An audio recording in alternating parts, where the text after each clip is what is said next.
আমি আপনাদেরকে নিয়ে যাব হুগলি জেলার অন্তর্গত গুড়াপে অবস্থিত রামকৃষ্ণ পরমহংসদেবের আশ্রমে।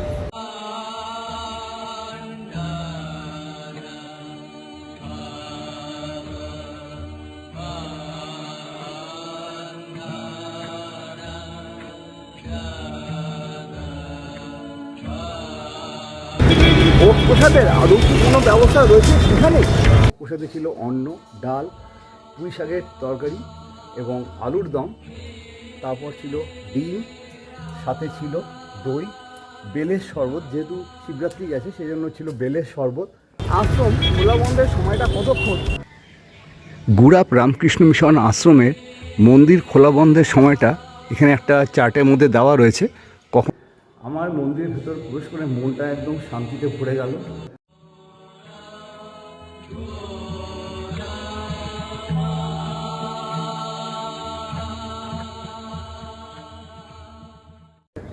বন্ধুরা, আমরা এই মুহূর্তে রয়েছি মা সারদা ভবনের ছাদে, কারণ আমি আপনাদেরকে বলেছিলেন যে রুমটা কীরকম দেখাবো।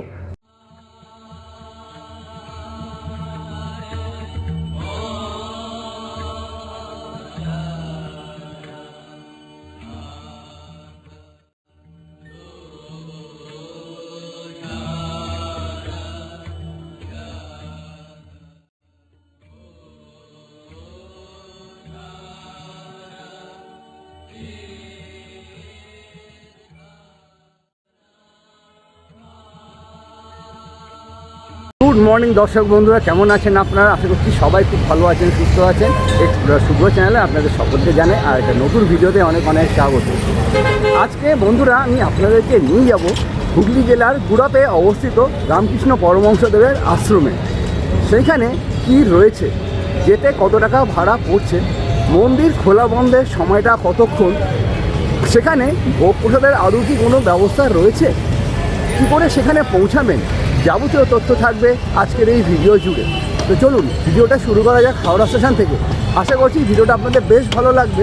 ভিডিওটা স্কিপ না করে পুরোটা দেখার অনুরোধ রইল।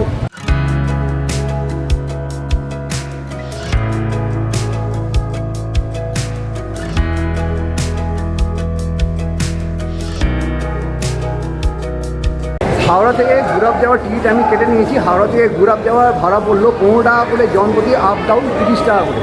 চলুন ট্রেন ধরবো, ট্রেন ধরে সোজা চলে যাবো। কী করে যাচ্ছি স্টেপ বাই স্টেপ আপনাদেরকে দেখাবো। হাওড়া বর্ধমান ভায়া কট 9:30টায় গাড়িটা ছাড়বে আর ট্রেন দিয়েছে 6 নম্বর প্ল্যাটফর্মে। এ দেখুন, এই ট্রেনটা করে আজকে আমরা চলে যাব গুড়াপ। চলুন এগিয়ে যাওয়া যাক। হাওড়া বর্ধমান ভায়া কট এই ট্রেনটা দিয়েছে, এই ট্রেনটা করে আমরা সোজা চলে যাব গুড়াপে। তো চলুন এগিয়ে যাওয়া যাক।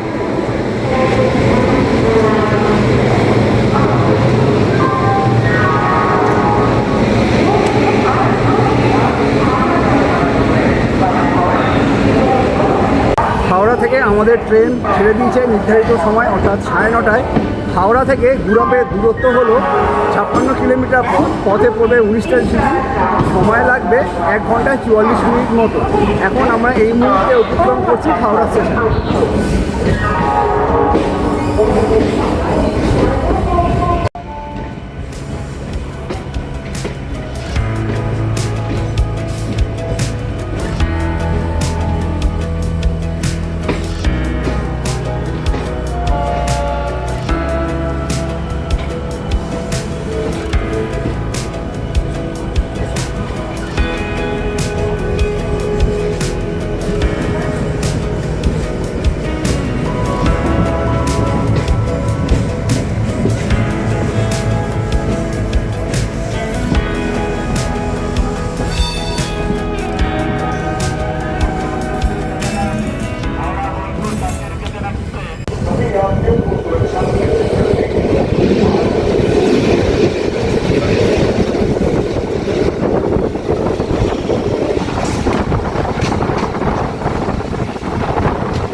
ঘড়িতে সময় এখন 10:50 আমাদের ট্রেন ঢোকার কথা ছিল 10:44। নির্দিষ্ট সময় থেকে 5-7 মিনিট অন্তত লেটে গাড়িটা ঢুকেছে। সেখান থেকে আমরা বাইরে বেরিয়ে যাব। বাইরে বেরিয়ে অটো টোটো নানান মাধ্যম রয়েছে, সেটা ধরে সোজা চলে যাব রামকৃষ্ণ মিশন আশ্রম। চলুন বাইরে যাওয়া যাক তাহলে। বন্ধুরা, আমাদের ট্রেন নামিয়েছে 3 নম্বর প্ল্যাটফর্মে। প্ল্যাটফর্মটা অত্যন্ত সুন্দর, প্রচুর গাছপালা রয়েছে এখানটায়। স্টেশনটাও নিরিবিলি, বেশ ভালো লাগছে। আর এই যে দেখছেন ওভারব্রিজ দিয়ে উপরে উঠবো। উপরে উঠে বাঁদিক দিয়ে সোজা বেরিয়ে চলে যাব মেন রাস্তার দিকে গিয়ে অটো টোটো নানান মাধ্যম রয়েছে, সেটা ধরে সোজা চলে যাব আমরা রামকৃষ্ণ মিশন আশ্রম। তো চলুন যাওয়া যাক তাহলে। সিঁড়ি টপকে আমরা চলে এলাম ওভারব্রিজ থেকে এই যে রাস্তাটা গেছে টিকিট কাউন্টারের দিকে। টিকিট কাউন্টারটা দেখুন কি সুন্দর লাগছে না দেখতে। এই টিকিট কাউন্টার দিয়ে বাইরে বেরিয়ে যাব। বাইরে বেরিয়ে গিয়ে আমরা অটো ধরবো, ধরে চলে যাব রামকৃষ্ণ মিশন আশ্রম। আমরা এখন চলে এসেছি স্টেশনের বাইরে। এই হচ্ছে স্টেশন টিকিট কাউন্টারে। টিকিট কাউন্টার থেকে সোজা আমরা বেরিয়ে দেখি টোটো অটো যা পাওয়া যায় সেটা ধরবো, সেটা ধরে এগিয়ে যাব মন্দিরের দিকে। তো চলুন যাওয়া যাক। এখানে এরকম কিছু ট্রেকারও রয়েছে, আপনারা চাইলে ট্রেকারও যেতে পারেন। সামনে টোটো স্ট্যান্ড রয়েছে। টোটো স্ট্যান্ডে অনেক টোটো রয়েছে। আচ্ছা, তো একটু জিজ্ঞাসা করি, আচ্ছা এখান থেকে রামকৃষ্ণ মিশন যাবে? আচ্ছা, আগের গাড়ি রামকৃষ্ণ মিশন যাবে? এখান থেকে কতক্ষণ লাগে যেতে? 5-7 মিনিট। 5 মিনিট। আচ্ছা, কত ভাড়া? 15 টাকা ভাড়া লাগবে।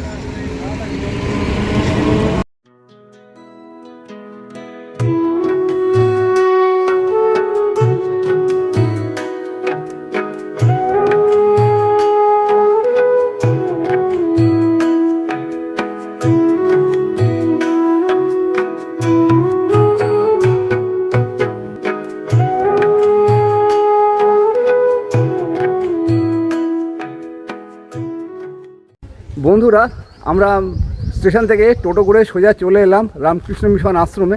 তো এখানে একটা বোর্ড দেখা যাচ্ছে রামকৃষ্ণ মিশন আশ্রম। এই রাস্তা ধরে সোজা চলে গেলে আমরা পৌঁছে যাব রামকৃষ্ণ আশ্রম। এরকম লেখা আছে রামকৃষ্ণ মিশন আশ্রম। এই পথ দিয়ে সোজা হাঁটতে হবে। মোটামুটি 5 মিনিট সময় লেগেছে টোটোতে আসতে।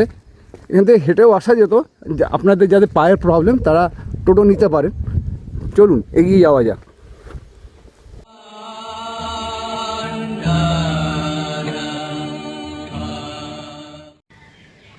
গুড়াপ রামকৃষ্ণ মিশন আশ্রমের মন্দির খোলা বন্ধের সময়টা এখানে একটা চার্টের মধ্যে দেওয়া রয়েছে। কখন মন্দির খোলা, কবে মন্দির খোলা, কীরকম টাইমে খোলা বিশেষত, সেটা আপনারা চাইলে আমার ভিডিওটা পজ করে নিয়ে দেখে নিতে পারেন। আপনারা যারা এখানে আসবেন তাহলে মন্দির খোলা বন্ধের সময়টা জেনে তবেই এখানে আসবেন। বন্ধুরা, আমরা এসেছিলাম ওই রাস্তা ধরে। এই রাস্তা ধরে এখানে আমাদের টোটো নামিয়েছে। আর এই হচ্ছে রামকৃষ্ণ মিশন আশ্রম। রামকৃষ্ণ মিশনের আশ্রমে এই হলো প্রবেশদ্বার। দেখুন এখানে বেলুর মঠের ওপরে যে সিম্বলটা থাকে সেই সিম্বল দিয়ে এখানে ডিজাইন করা রয়েছে। যেহেতু এটা রামকৃষ্ণ মিশন, প্রত্যেকটা রামকৃষ্ণ মিশনে এরকম থাকে। দেখুন এখানে লেখা আছে গুড়াপ রামকৃষ্ণ মিশন আশ্রম। আর এই প্রবেশদ্বার দিয়ে আমি প্রবেশ করে গেলাম। চলুন ভেতরে মূল মন্দিরটা আপনাদেরকে দর্শন করাই। মূল মন্দির দিয়ে প্রবেশ করতেই এখানে যেটা দেখতে পাচ্ছি রামকৃষ্ণ বিবেকানন্দ বেদান্ত সাহিত্য পুস্তক বিক্রয় বর্তমানে বন্ধ থাকায় দেখাতে পারলাম না। আর এখানে ডান হাতে একটা স্টল রয়েছে যেখানে পল্লী মঙ্গলের ধূপ, ঘি, মধু, আচার, জ্যাম, জেলি ইত্যাদি বিক্রয় হয়। যদি এটা খুলে আপনাদেরকে দেখাবো। আর এই হচ্ছে মূল মন্দির। চলুন ভেতরে প্রবেশ করা যাক।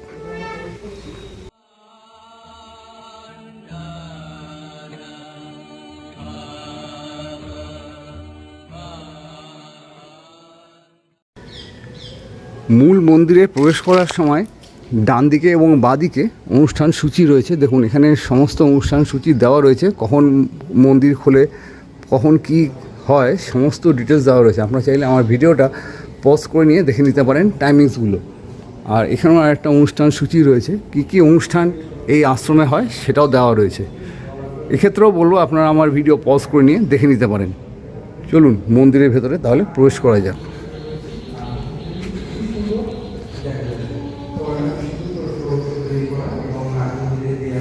মন্দিরের ভেতরে প্রবেশ করলাম। মন্দিরের ভেতরে এখানে রয়েছে দেখুন রামকৃষ্ণ পরমহংসদেব, সারদামণি এবং স্বামী বিবেকানন্দ।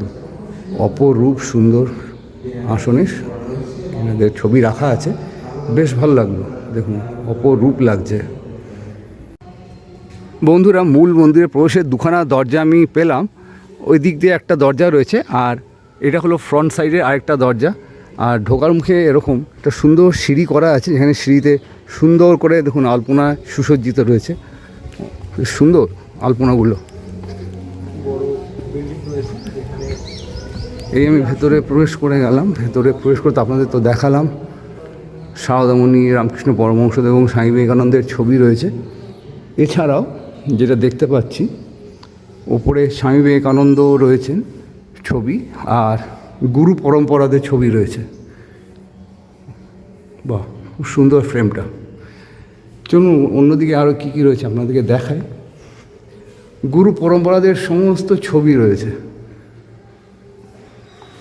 অপরূপ সুন্দর।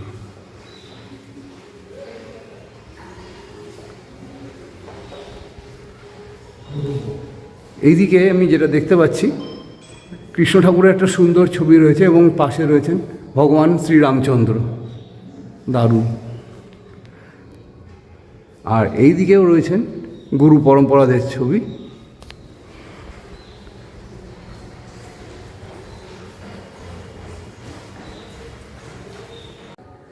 ভেতরে রয়েছেন রামকৃষ্ণ পরমহংসদেব, সারদামণি এবং স্বামী বিবেকানন্দের তিনটে ছবি সুন্দর আসনে তাদেরকে রাখা রয়েছে।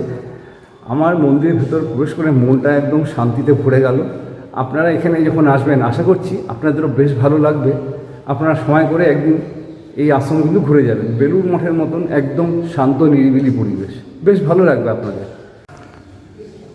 গুরু পরম্পরাদের এখানে ছবি রয়েছে, আর নিচে কিছু বাদ্যযন্ত্র আমি দেখতে পাচ্ছি, যেগুলো বিশেষ বিশেষ তিথিতে বা বিশেষ বিশেষ অনুষ্ঠানে এনারা বাজিয়ে থাকেন। এখন আপাতত এগুলো ঢাকা রয়েছে। আর এখানে ব্যারিকেড রয়েছে, যেগুলো দিয়ে গার্ড করে যারা অনুষ্ঠান করেন তারা এখানে এগুলো রেখে দিয়ে দর্শকরা বা ভক্তরা যারা এই সব জায়গায় বসেন তাদের জন্য আলাদাভাবে সেপারেট করার জন্য এইগুলো রাখা আছে। বেশ সুন্দর।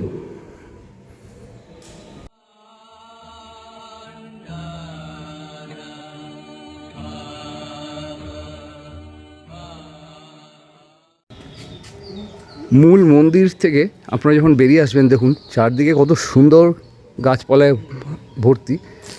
একবার দেখুন অপরূপ সুন্দর করে সাজানো, গাঁদা ফুল রয়েছে, শীতকালীন কিছু ফুল রয়েছে এখানটায়।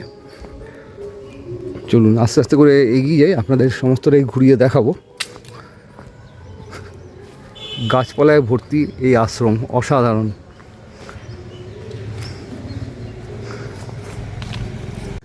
বন্ধুরা, আমরা সকালবেলা যখন বেরিয়েছিলাম একটু ঠান্ডা ঠান্ডা ছিল, সেজন্য হুডিটা পরেছিলাম।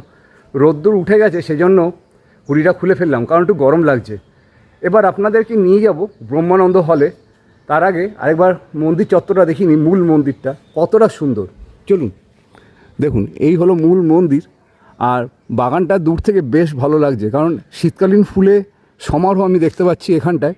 অপরূপ লাগছে, চারদিকে এত গাছগাছালিতে ভরা, বা আমের মুকুলও এসে গেছে। দেখুন গাছ ভর্তি আমের মুকুল। আর এই হলো ব্রহ্মানন্দ হল। চলুন হলের ভেতর কী রয়েছে সেটা আপনাদেরকে দেখাই।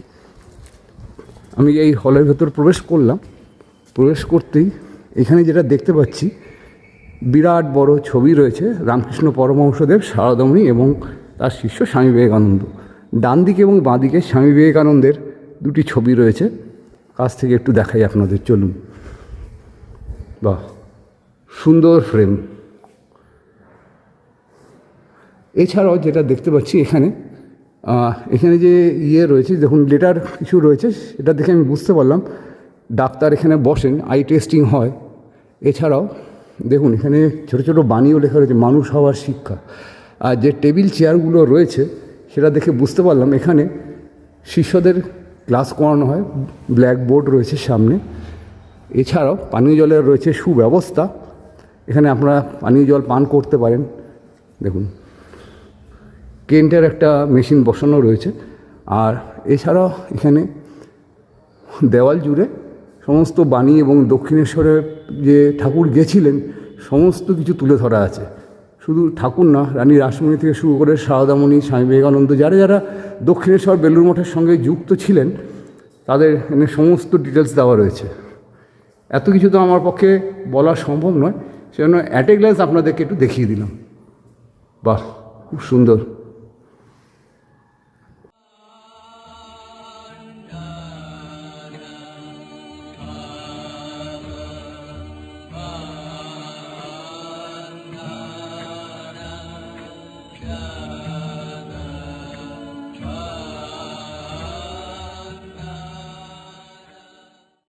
বন্ধুরা, আমরা যখন আশ্রমে ঢুকে পড়লাম, আশ্রমে ঢুকে পড়ার সাথে সাথেই এইখানে যে কার্যালয় রয়েছে সেই কার্যালয় থেকে আমরা এই কুপন এবং ডোনেশান দুটোই আমরা কালেক্ট করে নিয়েছি। এখানে ভোগ প্রসাদের জন্য কোনো রকম কিন্তু অর্থ দিতে হয় না। আপনাদের যা মন চাইবে আপনারা সাধ্যমতো আপনারা ডোনেশান দিতে পারবেন। আপনাদের যতটুকু ক্ষমতা সাধ্যের মধ্যে এখানে ডোনেট করে দিয়ে তারপর আপনারা এই যে সাদা মতো কুপনটা দেখছেন এই কুপনে আপনারা কালেক্ট করবেন। কালেক্ট করে আপনাদের ভোগের যখন সময় হবে সেই সময় গিয়ে আপনারা ভোগ প্রসাদ গ্রহণ করবেন। একে একে আপনাদের সবটাই যাব, স্টেপ বাই স্টেপ, সঙ্গে থাকুন। এছাড়াও এখানে অনেক গাছপালা রয়েছে, যেমন দেখতে পাচ্ছি এখানে বগনভেলিয়া একটা গাছ রয়েছে। ঢোকার মুখেও এরকম একটা বগনভেলিয়া গাছ দেখিয়েছিলাম। দেখুন একটু জুম করে দেখে, এই যে দেখুন এই বগনভেলিয়া গাছে ফুলে ভর্তি, অপূর্ব লাগছে। অনেকে এটাকে কাগজ ফুলও বলে থাকেন। এছাড়াও এখানে দেখতে পাচ্ছি রঙ্গন গাছ রয়েছে, রঙ্গন গাছে রঙ্গন ফুলগুলো ফুটে রয়েছে, কি অসাধারণ লাগছে দেখুন। আর এছাড়াও এখানে তো আপনাদের আম গাছটা দেখালাম, আম গাছের পাশাপাশি এখানে নারকেল গাছে সমারোহ দেখতে পাচ্ছি। এছাড়াও একটা জিনিস সেটা দেখতে পেলাম, দেখি বেশ ভালো লাগলো। যেহেতু গরমকাল আগত, গাছে দেখুন প্রচুর বেল হয়েছে। বেলগুলোতে আস্তে আস্তে রং ধরা শুরু করেছে, অসাধারণ দেখুন। বন্ধুরা, প্রত্যেকটা আশ্রম বা মন্দিরে গেলে আপনারা নিশ্চয়ই খোঁজ করেন এখানে ওয়াশরুমটা কোথায়। অন্যান্য মন্দির আশ্রমের মতো এখানেও ওয়াশরুমের ব্যবস্থা রয়েছে। কোন দিকে সেটা এবার আমি আপনাদেরকে বলছি। এই যে দেখলেন ব্রহ্মানন্দ হল, ব্রহ্মানন্দ হলের ঠিক পাশেই রয়েছে শৌচালয়, যেখানে পুরুষ এবং মহিলাদের জন্য আলাদা আলাদা সুব্যবস্থা রয়েছে। এই হলো শৌচালয়। ভেতরে গেলাম না, ভেতরটা পরিষ্কার, আমি গিয়েছিলাম, বেশ ভালো লাগলো। আপনারা যখন এন্ট্রেন্স গেট দিয়ে প্রবেশ করবেন, প্রবেশ করতেই এখানে একটা ব্যানার দেখতে পাচ্ছি। সে ব্যানারে লেখা রয়েছে এনএসডিসি, ন্যাশনাল স্কিল ডেভেলপমেন্ট কর্পোরেশনের আন্ডারে এখানে যারা এমপ্লয়মেন্টের সুযোগ পান এগুলো কোর্সগুলো করলে এখানে কিছু কোর্সের নাম দেওয়া রয়েছে। যেমন দেখুন বিউটি থেরাপিস্ট থেকে শুরু করে ফ্লেবোটমিস্ট, রামকৃষ্ণ মিশন আশ্রম, সমস্ত ডিটেলস দেওয়া রয়েছে, কী কী পড়ানো হয়, কোর্স করানো হয়। আপনারা চাইলে আমার ভিডিওটা পজ করে নিয়ে কথা বলতে পারেন বা নাম্বারে যোগাযোগ করতে পারেন। বন্ধুরা, এই হলো মূল মন্দির। মূল মন্দির থেকে বেরিয়ে এসে এই যে এখানটা গেল, এই জায়গাটায় দেখুন সুন্দর গাছগাছালিতে ভরা, কত সুন্দর সুন্দর ডালিয়া ফুল হয়েছে দেখুন একবার। একটা ভোমরাও ঘুরে বেড়াচ্ছে এখানে ফুল মধুর খোঁজে। প্রচুর ফুল রয়েছে এবং গোলাপ ফুলগুলোর সাইজ দেখুন, দারুণ লাগছে কিন্তু গোলাপ ফুলগুলো। আর একটা জিনিস যেটা বলা সেটা হচ্ছে দেখুন এখানে রয়েছে সাধু নিবাসে বিনা অনুমতিতে সাধারণের প্রবেশ নিষেধ। অর্থাৎ এই যে বিশুদ্ধানন্দ ভবন, এখানে মন্দিরের সঙ্গে যুক্ত মহারাজরা থাকেন, সুতরাং এখানে সাধারণরা প্রবেশ করতে পারবেন না। এই হলো মহারাজদের থাকার ঘর।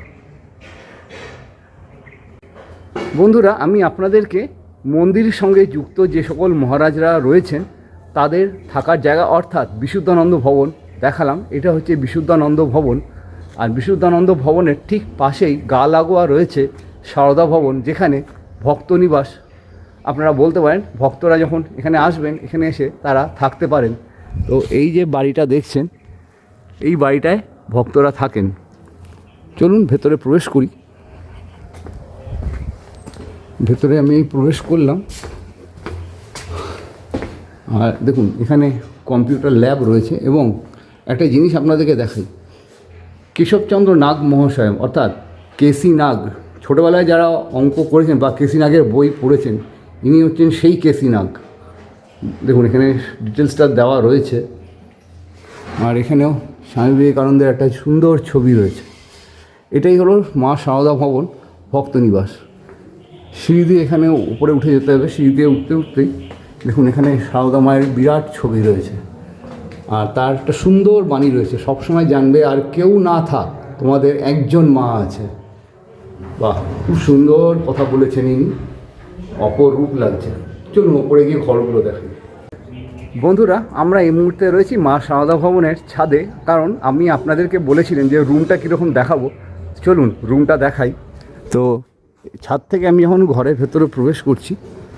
তো এই হলো রুম নাম্বার 301। যেহেতু এটা 3 তলায়, সেই জন্য 301 বলে ডিনোট করা আছে। রুমটা দেখুন কতটা ছিমছাম, প্রত্যেকটা আলাদা আলাদা বেড রয়েছে। আপনারা যখন গ্রুপে আসবেন বা 4 জন আসবেন, এইরকম একটা রুম নিতে পারেন। আর রুমে এরকম মশারি টাঙানোর সুব্যবস্থা রয়েছে, বালিশ, কাঁথা, কম্বল ইত্যাদি প্রভৃতি সবই রয়েছে। ফ্যান আছে দুদিকে। আর রুমটা খুবই এয়ারি রুম। এদিকে জানলা আর এদিকে দরজা দিয়ে খুব সুন্দর হাওয়া আসছে, মনটা যেন জুড়িয়ে যাচ্ছে। আর এইখানে জানলা একটা রয়েছে। আর ওয়াশরুমটা দেখাই যদি আপনাদের। ওয়াশরুমে রয়েছে গিজারের সুব্যবস্থা, শীতকালে যারা আসবেন এখানে গিজার ব্যবহার করতে পারবেন। আর এছাড়াও রয়েছে কমোড, বেসিন এবং সাথে রয়েছে একটা মিরর, বেশ পরিষ্কার। এবার আসি দর্শক বন্ধুরা এই রুমের ভাড়ার ব্যাপারে। যেহেতু এটা রামকৃষ্ণ মিশন আশ্রমে কিন্তু কোনো রকম ভাড়া হয় না। আপনারা চাইলে এখানে থাকতে পারেন। যখন রুম ছেড়ে দিয়ে যাবেন আপনাদের সাধ্যমতো ডোনেট করে দিয়ে যাবেন, যতটুকু সদ্য আপনারা পারবেন অফিসে সেই ডোনেট করে দিয়ে তবে আপনারা রুম ছাড়বেন। আপনাদের রুম তো দেখিয়ে দিলাম। আর যেরকম ভোগ প্রসাদ গ্রহণের জন্য কোনো রকম মূল্য নির্ধারণ করা নেই, ভোগ প্রসাদে যেমন ডোনেট করতে হয়, আর ঠিক সেরকমই রুমে থাকলেও এরকম কিছু সাধ্যমতো আপনারা ডোনেট করে দিয়ে যাবেন। বেশ ভালো, রুমটা এয়ারই আছে।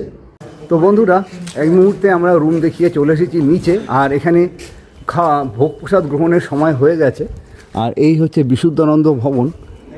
এইখানে সমস্ত ভক্তরা প্রসাদ গ্রহণ করেন। আমি এখন প্রসাদ গ্রহণ করার জন্য এগিয়ে যাচ্ছি।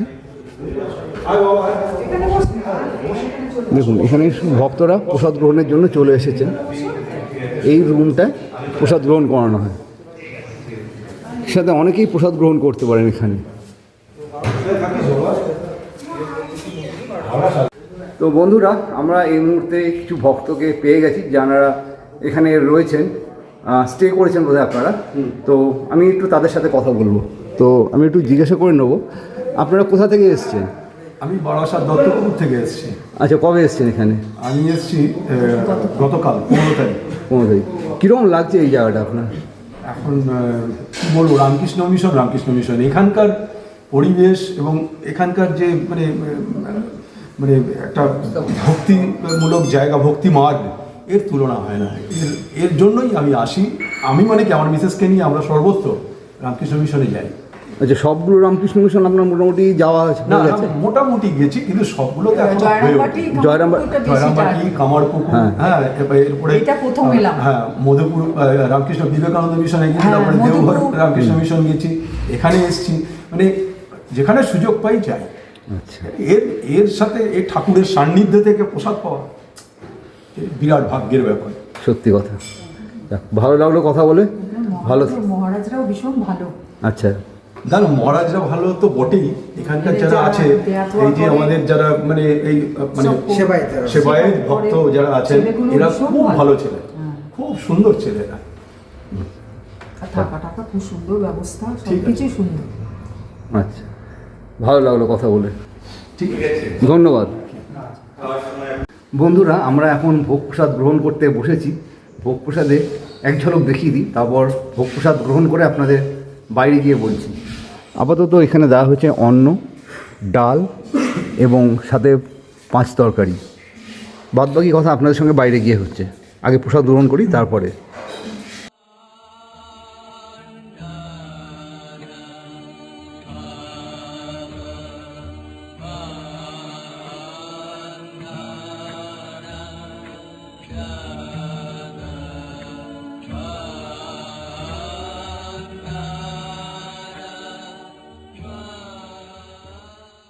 বন্ধুরা, ভোগ প্রসাদ আমার গ্রহণ করা হয়ে গেছে। ভোগ প্রসাদে ছিল অন্ন, ডাল, পুঁই শাকের তরকারি এবং আলুর দম।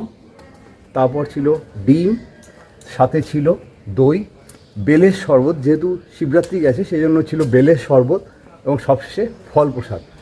বেশ ভালো লাগলো, সুস্বাদু প্রসাদ ছিল। প্রসাদের তো রিভিউ হয় না, রিভিউ করাটা উচিত না। তো আমরা এখন এই মুহূর্তে আশ্রম থেকে বেরিয়ে পড়ছি। আশ্রম থেকে বেরিয়ে আমরা এখন মূল তোরণের সামনে চলে এসেছি। বাড়ি ফেরার সময় হয়ে গেছে, সুতরাং এবার আমরা বাড়ির পথে রওনা দেব। বন্ধুরা, আমি আপনাদেরকে গুড়াপের রামকৃষ্ণ মিশন আশ্রম ঘুরিয়ে দেখালাম। এখানে কি করে আসবেন, ভোগ প্রসাদ কী করে পাবেন, সমস্ত তথ্য দিয়ে সাহায্য করেছি। এইখানে আসলে পরে একটা জিনিস আপনাদের মিস করলে কিন্তু চলবে না। কি বলুন তো, চলুন আপনাদেরকে দেখাই, বেশ ইন্টারেস্টিং।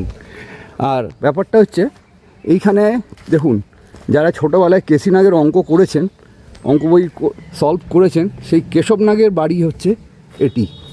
দেখুন লেখা আছে কেশব ধাম, মহাত্মা কেশবচন্দ্র নাগ। ওনার জন্মগ্রহণ থেকে ওনার মৃত্যু সমস্তটাই এখানে দেওয়া রয়েছে। আর ওনার বাড়িটা রিনোভেট করে রাখা আছে। বেশ ঐতিহ্যবাহী একটা জায়গা। আপনারা যখন গুড়াপের রামকৃষ্ণ মিশন দর্শন করবেন তখন এই বাড়িটা কিন্তু অবশ্যই একবার দেখে যাবেন। বাইরে থেকে আপনাদেরকে দেখতে হবে, বেশ ভালো লাগছে দেখতে।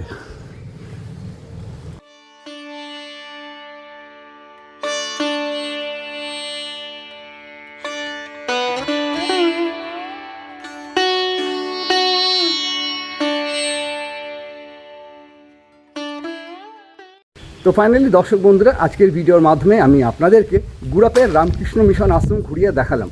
গুড়াপের রামকৃষ্ণ মিশন আশ্রম আপনারা এখানে কি করে আসবেন, আসলে কত টাকা ভাড়া পড়বে, কি রয়েছে এখানে, ভোগ প্রসাদের কী ব্যবস্থা রয়েছে, যাবতীয় তথ্য দিয়ে সাহায্য করেছি এই ভিডিওর মাধ্যমে। আশা করছি ভিডিওটা আপনাদের বেশ ভালো লেগেছে। যদি ভালো লেগে থাকে লাইক, শেয়ার, সাবস্ক্রাইব করে আমার পাশে অবশ্যই থাকবেন। লাইক করার পাশাপাশি ভিডিওতে একটা বেল আইকন আছে, সেটা প্রেস করে দেবেন। বেল আইকনটি প্রেস করে দিলে আমার ভিডিওটা আপনার কাছে পৌঁছে যাবে সবার আগে, সবার প্রথমে। তো চলুন দেখা হচ্ছে পরবর্তী নতুন কোনো ব্লগে নতুন আপডেটের সাথে, অন্য কোথাও ভালো ভিডিওতে। ততক্ষণের জন্য বিরতি নেব। ভালো থাকবেন, সেফ থাকবেন, বাই।